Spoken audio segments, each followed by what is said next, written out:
அதுக்கப்புறம் இவர் வந்து இவங்களுடைய நாடகத்தை ஒரு நாள் வந்து பார்த்துட்டு தன்னுடைய படத்துக்கு வந்து இவங்க தான் நடிக்கணும், இவங்க தான் கதாநாயகி அப்படிங்கிறத முடிவு பண்ணுறாங்க. அதுக்கப்புறம் அவங்கள்ட்ட பேசிவிட்டு நாள் ஒன்றுக்கு ஒரு ரூ. 5 சம்பளத்துக்கு தான் அவங்க நடிக்க ஆரம்பிக்கிறாங்க. அந்த பெண்ணிட்ட வந்து நீங்கள் வந்து இந்த படத்தில் நடிக்கிறீங்க, நீங்கள் தான் அந்த படத்தோட கதாநாயகி, இந்த கதாநாயகியாக அதில் வர கதாபாத்திரம் சரோஜினி அப்படிங்கிற ஒரு பெண்ணாக நீங்கள் நடிக்கிறீங்க, ஒரு நாயர் பெண்ணா அப்படின்னு சொல்லிட்டாங்க. இப்போ ஷூட்டிங் நடக்க ஆரம்பிச்சிருச்சு.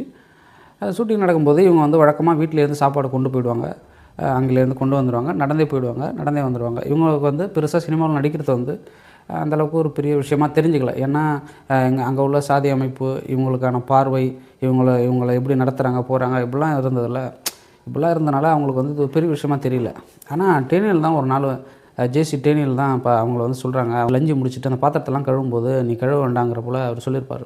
நீ வந்து ஒன்றும் ஒரு தாழ்த்தப்பட்ட சாதி பெண் இல்லை, இந்த படத்தோட கதாநாயகத்தை தெரிஞ்சுக்க அப்படின்னு சொல்கிறார். அவங்களுக்குள்ள ஒரு மாற்றம், ஒரு சந்தோஷம். நம்ம வந்து இந்த சினிமாவில் எப்படியாவது வெற்றி பெற்றுட்டோம்னா நமக்கு பின்னாடி இருக்குல்ல அந்த ஒரு இழிவான ஒரு சாதிய வன்மம், நமக்குன்னு ஒரு பார்வை, நமக்குன்னு ஒரு கட்டமைப்பு, இந்த ஒடுக்குமுறைலாம் இருக்குல்ல, எல்லாமே வந்து நம்ம சினிமாவில் ஜெயிச்சு பெரிய ஆளாக வந்துட்டோம்னா இது எல்லாமே மாறிடும். நம்மளும் ஒரு சாதாரண பெண்ணாக அதுக்கப்புறம் நம்ம வாழ ஆரம்பிச்சிடலாம் அப்படிங்கிற எண்ணம் வந்து அவங்களுக்குள்ளே இருந்திருக்கு. ஆனால் அதுதான் நடக்காமல் போயிடுச்சு கடைசி வரைக்கும்.